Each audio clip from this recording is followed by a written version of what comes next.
Šių metų vasario 28, kovo 1 dienomis klaipėdiečiai ir miesto svečiai kviečiami į tradicinę Kazimierinių šventę Klaipėdos kaziukas 2026, kuri vyks pačioje miesto širdyje, Klaipėdos senamiestyje. 2 dienas senamiesčio gatvės prisipildys šurmulio, muzikos ir pavasariškos nuotaikos.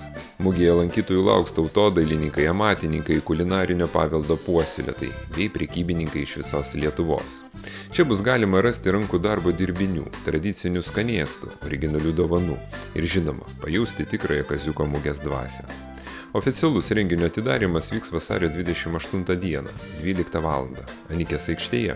Mugė veiks abi dienas, nuo 8 iki 18 valandos. O kol dar atvyksite, pasivaikščioti jaukiamis senamiesčio gatvelėmis, palaikyti vietos kūrėjus ir kartu pasitikti artėjantį pavasarį. Primename, jog nepamirštumėte palaikyti ir mūsų visuomeniniais pagrindais paremtos idėjos, kurti improvizuotą gimtojo miesto televiziją, savo patiktukais ir komentarais. Iki sekančių susitikimų.